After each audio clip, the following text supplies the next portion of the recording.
सुमन के पापा, ये कुत्ता रोज रात के 12 बजते ही भौंकने क्यों लगता है? गांव के बाहर उस पुराने कुएं के अंदर शायद कोई आत्मा है और ये कुत्ता उस आत्मा को महसूस करता है, इसलिए वो हर रात भौंकने लगता है। मुझे तो लगता है ये कुत्ता पागल हो गया है। साहब जी, जैसे ही रात के ठीक 12 बजते हैं ना, वो कुत्ता अचानक इस सूखे कुएं के अंदर देखकर पागलों की तरह भौंकने लगता है। अरे कोई है, बचाओ बचाओ, मेरी मदद करो, कोई मुझे यहाँ से बाहर निकालो। आवाज तो कुएं के अंदर से ही आ रही है, लेकिन अंदर तो कोई दिखाई नहीं दे रहा। आखिर ये चीज है क्या? उस पल ऐसा लगा जैसे उस सूखे कुएं की गहराई में कोई ऐसा राज छुपा हुआ है जिसे जानकर किसी के भी होश उड़ जाए।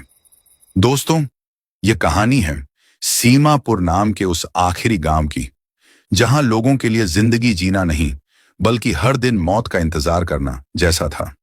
यह कहानी है उस रात की जब आसमान में तारे जैसे कहीं छुप गए थे और हवा में बारूद की हल्की हल्की गंध तैर रही थी। यह कहानी है एक बेजुबान कुत्ते शेरू की, जिसने वो देख लिया था जो इंसान नहीं देख पाए। और यह कहानी है एक ऐसी गद्दारी की जिसने अपनों को ही पीठ पीछे से धोखा दे दिया। जरा सोचिए, क्या होता है जब देश की रक्षा करने वाले जवानों को ही मौत के मुंह में धकेल दिया जाता है? और क्या होता है जब एक कुत्ता अचानक पागलों की तरह जमीन खोदने लगता है? क्योंकि कुएं के नीचे जो राज छुपा है वो किसी की भी रातों की नींद उड़ाने के लिए काफी है। यकीन मानिए, इस कहानी का सच इतना डरावना है कि इसे सुनकर आपके भी रोंगटे खड़े हो जाएंगे। अगर आपको ऐसी सस्पेंस और देशभक्ति से भरी कहानियां पसंद हैं तो वीडियो को लाइक जरूर करना और चैनल को सब्सक्राइब करना बिल्कुल मत भूलना, क्योंकि यहां आपको ऐसी ही दिलचस्प कहानियां सुनने को मिलती रहेंगी। सीमापुर गांव, ये भारत की सीमा पर बसा हुआ एक छोटा सा गांव था। इसके ठीक आगे हमारे दुश्मन देश की सरहद शुरू हो जाती थी। गांव के बाहर का इलाका बिल्कुल सुनसान था। दूर दूर तक सिर्फ बंजर जमीन, कंटीली झाड़ियां और सरहद पर लगी हुई लंबी लंबी कंटीली तारें दिखाई देती थीं, जो दो देशों को अलग करती थीं। यहां रहने वाले लोग बहुत मजबूत दिल के थे, क्योंकि उन्होंने बचपन से ही अपने सिर पर खतरे का साया मंडराते देखा था। सीमापुर गांव में एक लड़का रहता था जिसका नाम अर्जुन था। अर्जुन कोई साधारण लड़का नहीं था, वह भारतीय सेना का बहादुर जवान था। जब भी अर्जुन छुट्टी लेकर गांव आता तो पूरे गांव में जैसे खुशी की लहर दौड़ जाती। गांव के छोटे छोटे बच्चे उसके पीछे पीछे भागते रहते थे और गर्व से कहते, देखो, हमारे अर्जुन भैया आ गए। अर्जुन के चेहरे पर हमेशा एक आत्मविश्वास भरी मुस्कान रहती थी। उसकी चाल में ही ऐसा रौब था कि लोग उसे देखते ही सम्मान से खड़े हो जाते। लेकिन अर्जुन के साथ हमेशा एक और साथी भी रहता था, एक मजबूत और बहादुर देसी कुत्ता जिसका नाम था शेरू। शेरू कोई साधारण कुत्ता नहीं था। उसका शरीर मजबूत था और उसका रंग ऐसा था जैसे तपती हुई रेगिस्तान की रेत। उसकी आंखें इतनी तेज थीं कि वह गहरे अंधेरे में भी हल्की सी हलचल को पहचान लेता था। अर्जुन और शेरू का रिश्ता सिर्फ मालिक और कुत्ते का नहीं था, बल्कि ऐसा लगता था जैसे दोनों सगे भाई हों। जहां अर्जुन जाता, शेरू भी उसके पीछे पीछे चला जाता। गांव वाले अक्सर हंसते हुए कहते थे, अर्जुन से पहले अगर कोई खतरे को पहचान लेता है तो वो उसका कुत्ता शेरू है। अर्जुन की मां भी मुस्कुराते हुए कहती थी, भगवान ने मुझे एक ही बेटा दिया है, लेकिन लगता है उसकी दो जिंदगियां बना दी हैं, एक अर्जुन की और दूसरी इस शेरू की। गांव में सब कुछ ठीक चल रहा था। दिन हंसी खुशी बीत रहे थे, लेकिन किसी को अंदाजा भी नहीं था कि बहुत जल्द एक ऐसी रात आने वाली है जो सीमापुर गांव की किस्मत ही बदल देगी। वह सर्दियों की बेहद ठंडी रात थी। अचानक सरहद की तरफ से भयानक गोलाबारी शुरू हो गई। चारों तरफ धमाकों की आवाज गूंजने लगी। ऐसा लग रहा था जैसे आसमान खुद आग बरसा रहा हो। डरे हुए गांव वाले अपने अपने घरों में छिप गए। पूरा गांव उस रात खौफ के साए में कांप रहा था। 2 दिन बाद जब गोलाबारी रुकी तो भारतीय सेना की एक टुकड़ी गांव में आई। उनके चेहरों पर अजीब सी गंभीरता थी। वे सीधे अर्जुन के घर पहुंचे और फिर उन्होंने जो खबर दी उसे सुनकर अर्जुन की बूढ़ी मां के पैरों तले से जमीन खिसक गई। सेना के जवानों ने बताया कि सरहद पर उनकी टुकड़ी पर बहुत भयानक हमला हुआ था और उस हमले के बाद से अर्जुन लापता है। कुछ दिनों तक सेना ने हर जगह उसकी तलाश की, लेकिन फिर कुछ दिन बाद सेना ने अर्जुन को शहीद घोषित कर दिया। उन्होंने बताया कि सरहद के पास अर्जुन की बंदूक और उसकी वर्दी की शर्ट खून से सनी हुई मिली है, इसीलिए अब उसके जिंदा बचने की कोई उम्मीद नहीं है। यह सुनते ही अर्जुन की मां और उसकी छोटी बहन टूटकर बिखर गईं। पूरा गांव इकट्ठा हुआ और सभी ने मिलकर अर्जुन को श्रद्धांजलि दी। हर किसी की आंखों में आंसू थे, लेकिन वहां एक ऐसा भी था जिसकी आंखों से एक भी आंसू नहीं गिरा। वह था शेरू। शेरू चुपचाप बैठा सब देख रहा था। उस दिन के बाद शेरू पूरी तरह बदल गया। उसने खाना पीना छोड़ दिया और उसकी आंखों में अब सिर्फ एक ही चीज दिखाई देती थी, इंतजार। जैसे उसे पूरा यकीन हो कि उसका मालिक अर्जुन अभी भी जिंदा है और वह जरूर वापस आएगा। अर्जुन के शहीद होने की खबर के बाद शेरू पूरी तरह बदल गया था। अब वह घर में नहीं रहता था। वह चुपचाप गांव के बाहर चला जाता और जाकर बैठ जाता एक पुराने सूखे कुएं के पास। यह कुआं बहुत पुराना था। गांव वाले उसे मनहूस कुआं कहते थे। लोगों का कहना था कि कई साल पहले अचानक उस कुएं का पानी लाल रंग का हो गया था। उसके बाद से किसी ने भी उस कुएं का पानी इस्तेमाल नहीं किया। धीरे धीरे उस कुएं के आसपास घनी झाड़ियां उग आई थीं और गांव के लोग तो उधर जाने से भी डरते थे। लेकिन अब वही जगह शेरू का नया ठिकाना बन गई थी। दिन भर शेरू उस कुएं की मुंडेर पर घूमता रहता और गहरी नजरों से कुएं के अंदर देखता रहता। ऐसा लगता था जैसे वह किसी का इंतजार कर रहा हो। लेकिन असली डरावनी बात तो तब शुरू होती थी जब रात के ठीक 1 बजते। जैसे ही घड़ी में 1 बजे बजता, शेरू अचानक खड़ा हो जाता। उसके पूरे शरीर के बाल खड़े हो जाते और फिर वह पागलों की तरह सूखे कुएं के अंदर झांक कर जोर जोर से भौंकने लगता। उसकी आवाज में इतना दर्द और इतना गुस्सा होता था कि सुनने वालों की रूह कांप जाती थी। कई बार उसकी भौंकने की आवाज सुनकर गांव के लोग अपने घरों के दरवाजे तक बंद कर लेते थे। धीरे धीरे पूरे गांव में बातें फैलने लगीं। कुछ लोग कहते यह कुत्ता पागल हो गया है, तो कुछ लोग डरते हुए कहते नहीं नहीं, जरूर अर्जुन की आत्मा इस कुएं में भटक रही है और शेरू उससे बात करता है। इन बातों से गांव में डर का माहौल बन गया। गांव का सरपंच रघुवीर सिंह बहुत अमीर और रसूखदार आदमी था। जब उसे यह सब पता चला तो उसने गुस्से में गांव वालों से कहा, इस पागल कुत्ते को यहां से भगाओ, यह पूरे गांव में डर फैला रहा है। बस फिर क्या था, गांव के कुछ लोग शेरू को वहां से भगाने लगे। कोई उसे पत्थर मारता, कोई डंडे से डराता, लेकिन शेरू वहां से हटने को तैयार ही नहीं था। उस समय तो वो वहां से चला जाता, लेकिन और फिर थोड़ी देर बाद वापस आकर उसी कुएं के पास आकर बैठ जाता और जोर जोर से भौंकने लगता। उसकी नजरें हमेशा कुएं की गहराई पर टिकी रहती थीं, जैसे वह वहां कुछ ऐसा देख रहा हो जो इंसानों की आंखों को दिखाई ही नहीं दे रहा था। कभी कभी तो शेरू अचानक कुएं के पास की मिट्टी खोदने लगता। वह पूरी ताकत से जमीन खोदता, फिर अचानक रुक जाता और निराश होकर आसमान की तरफ देखकर जोर से भौंकने लगता, जैसे वह पूरी दुनिया को किसी बड़े खतरे की चेतावनी दे रहा हो। लेकिन अफसोस, कोई भी उसकी बात समझ नहीं पा रहा था। ऐसे ही 3 महीने बीत गए।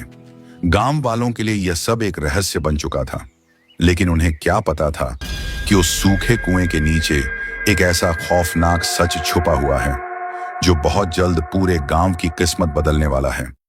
एक दिन भारतीय सेना की एक नई टुकड़ी उस इलाके में गश्त के लिए आई। इस टुकड़ी का नेतृत्व मेजर करण कर रहे थे। मेजर करण और अर्जुन दोनों एकेडमी के दिनों से बहुत पक्के दोस्त थे। जब करण को अर्जुन के शहीद होने की खबर मिली तो वह अंदर से टूट गए थे।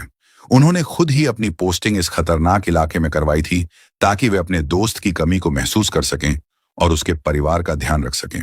करण एक बहुत ही शांत लेकिन बेहद तेज दिमाग वाले अधिकारी थे। पहली ही रात जब मेजर करण अपनी जीप में गांव का चक्कर लगा रहे थे, तभी उन्हें दूर से एक कुत्ते के भौंकने की आवाज सुनाई दी।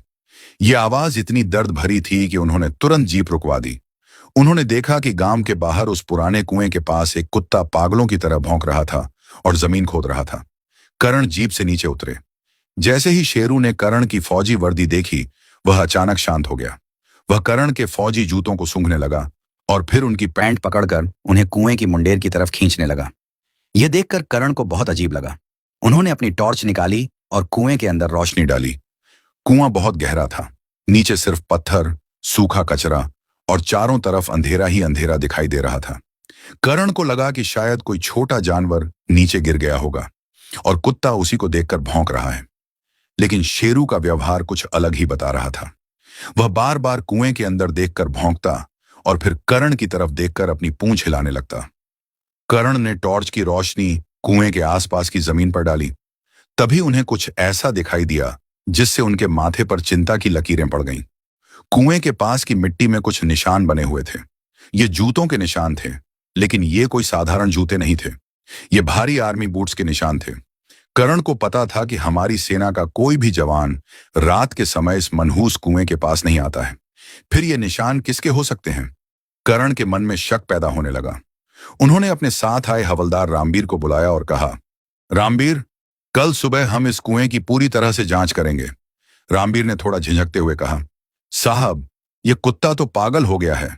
गांव वाले कहते हैं कि जब से अर्जुन मरा है तब से इसका दिमाग ठीक नहीं रहा। आप इस पर ज्यादा ध्यान मत दीजिए। मेजर करण ने शेरू की आंखों में देखा। वहां कोई पागलपन नहीं था। वहां एक अजीब सी उम्मीद थी, एक ऐसी तड़प थी जैसे वह जोर जोर से कुछ बताना चाह रहा हो। करण ने शेरू के सिर पर हाथ फेरा। शेरू ने अपना भारी सिर धीरे से करण के हाथ पर रख दिया और बहुत ही धीमी आवाज निकाली। करण समझ गए कि यह बेजुबान कुछ न कुछ जरूर जानता है। अगली सुबह सूरज की पहली किरण के साथ मेजर करण अपनी पूरी टीम और जरूरी सामान लेकर उस कुएं के पास पहुंच गए। उनके पास मजबूत रस्सियां, सीढ़ियां और बहुत तेज रोशनी वाली सर्च लाइटें थीं। जब गांव वालों को पता चला कि सेना उस कुएं की जांच करने वाली है, तो वहां भीड़ इकट्ठा हो गई। सरपंच रघुवीर सिंह भी वहां आ पहुंचे। उनके चेहरे पर थोड़ी घबराहट थी, लेकिन उन्होंने अपनी मुस्कान से उसे छिपाने की कोशिश की। सरपंच ने मेजर करण से कहा, अरे मेजर साहब, आप अपना कीमती समय क्यों खराब कर रहे हैं? इस कुएं में कुछ भी नहीं है। हमने इसे कई बार देख लिया है। यह तो बस एक पागल कुत्ते का नाटक है। मेजर करण ने सरपंच की बात को पूरी तरह नजरअंदाज कर दिया। उन्होंने अपने एक दुबले पतले और फुर्तीले जवान को रस्सी के सहारे नीचे उतारने का फैसला किया। जवान ने टॉर्च ली और धीरे धीरे कुएं में नीचे उतरने लगा। कुआं बहुत गहरा था। करीब 40 फीट नीचे जाने के बाद जवान के पैर जमीन पर टिके। ऊपर से मेजर करण ने रेडियो पर पूछा, नीचे क्या स्थिति है? करीब 10 मिनट तक नीचे से कोई जवाब नहीं आया। इससे करण को चिंता होने लगी। तभी अचानक रेडियो पर जवान की बहुत घबराई हुई आवाज सुनाई दी, साहब, आप जल्दी नीचे आ जाइए। यहां नीचे कुछ बहुत ही भयानक है। यह सुनते ही करण ने तुरंत रस्सी पकड़ी और खुद नीचे उतरने लगे। जैसे ही करण नीचे पहुंचे, कुएं से बदबू आने लगी। नीचे करण ने देखा कि कुएं की वह दीवार पूरी तरह पत्थरों की नहीं बनी थी। वहां एक हिस्से में लकड़ी का एक दरवाजा है। दरवाजे पर बहुत सफाई से मिट्टी का लेप लगाया गया था, ताकि वह बिल्कुल कुएं की दीवार जैसा ही दिखाई दे। मेजर करण ने अपनी कुल्हाड़ी निकाली और उस लकड़ी के दरवाजे पर जोर से वार किया, लेकिन आधा दरवाजा टूटा। मेजर करण ने फिर से जोर से वार किया। इस बार पूरा दरवाजा टूट गया। फिर उसके पीछे जो दिखाई दिया, उसे देखकर करण की सांसें रुक गईं। वहां एक बहुत लंबी और पक्की सुरंग थी। सुरंग के अंदर हल्के लाल और सफेद रंग के छोटे छोटे बल्ब जल रहे थे और बिजली के तार बिछे हुए थे। यह कोई साधारण सुरंग नहीं थी। करण समझ गए कि यह सुरंग सीधे दुश्मन देश की सीमा की तरफ जा रही है। उन्होंने तुरंत अपने जवानों को नीचे बुलाया और सभी को अपनी बंदूकें तैयार रखने का आदेश दिया। इसके बाद वे सभी बहुत सावधानी से उस सुरंग के अंदर आगे बढ़े। सुरंग के अंदर हवा बहुत कम थी और वहां से अजीब सी बदबू आ रही थी। लगभग 100 मीटर अंदर जाने के बाद सुरंग थोड़ी चौड़ी हो गई और आगे जाकर वह एक बड़े तहखाने में बदल गई। उस तहखाने का नजारा देखकर करण के रोंगटे खड़े हो गए। वहां एक बड़ी मेज रखी थी, जिस पर बड़े बड़े नक्शे फैले हुए थे। एक तरफ हाई फ्रीक्वेंसी वाले रेडियो सेट रखे थे और दूसरी तरफ बहुत सारा बारूद और हथियार रखे हुए थे। करण ने नक्शों को ध्यान से देखा। उन नक्शों पर हमारी सेना के हथियारों के गोदामों, पानी के टैंकों और रसद पहुंचाने वाले रास्तों पर लाल रंग से निशान लगाए गए थे। इससे साफ था कि यहां बैठकर कोई बहुत बड़ी और खतरनाक साजिश रची जा रही थी। ये एक बड़ा स्लीपर सेल था, जो देश को अंदर से नुकसान पहुंचाने की कोशिश कर रहा था। करण अभी उन नक्शों को देख ही रहे थे कि तभी उन्हें एक बहुत धीमी आवाज सुनाई दी। यह आवाज तहखाने में एक बंद दरवाजे के पीछे से आ रही थी। करण ने कान लगाकर आवाजें सुनी। ऐसा लग रहा था जैसे कोई दर्द से कराह रहा हो या किसी चीज को खुरच रहा हो। करण ने ताला तोड़ा और दरवाजा खोल दिया। जब करण और उसकी टीम अंदर पहुंचे, तो अंदर का दृश्य देखकर करण के होश उड़ गए। वहां एक आदमी जमीन पर पड़ा था। उसके हाथ और पैर भारी जंजीरों से बंधे हुए थे। उसके कपड़े फटे हुए थे। उसके बाल और दाढ़ी बहुत बढ़ गए थे और चेहरे पर चोट के निशान थे। वह आदमी बहुत कमजोर हो चुका था। जब करण ने उसका चेहरा देखा तो उनके मुंह से अचानक आवाज निकल गई।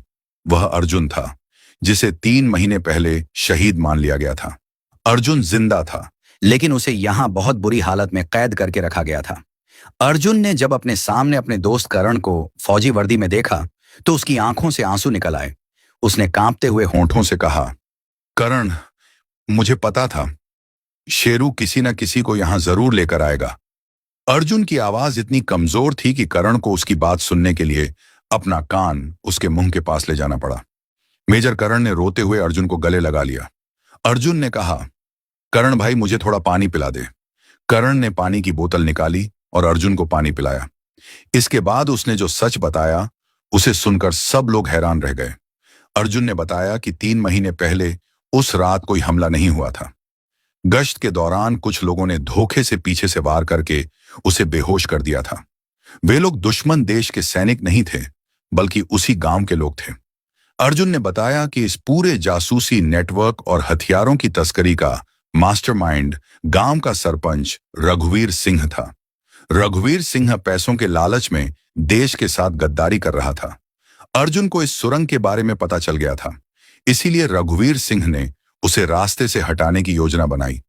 उसने अर्जुन को मरा हुआ घोषित करवा दिया और उसे इस तहखाने में कैद करके रख दिया ताकि उसे सेना की खुफिया जानकारी निकलवाई जा सके। लेकिन अर्जुन ने एक सच्चे सैनिक की तरह अपना मुंह नहीं खोला और 3 महीने तक यह सब सहता रहा। अर्जुन ने मेजर करण का हाथ मजबूती से पकड़ लिया और कहा, करण, हमारे पास बिल्कुल भी समय नहीं है। आज रात दुश्मन देश के करीब 20 खतरनाक आतंकी इसी सुरंग के रास्ते भारत में घुसने वाले हैं। वे हमारे सबसे बड़े मिलिट्री बेस को उड़ाने की तैयारी में हैं। रघुवीर सिंह उन्हें यहां से रास्ता दिखाने वाला है। यह सुनकर करण ने तुरंत अपनी घड़ी देखी। रात के 11 बजे होने वाले थे। करण का खून खौल उठा। उन्होंने तुरंत अपने वायरलेस सेट से हेडक्वार्टर से संपर्क किया और पूरी सेना में हाई अलर्ट जारी कर दिया। उधर गांव में सरपंच रघुवीर सिंह को शक हो गया था कि सेना को कुएं के नीचे कुछ मिल गया है।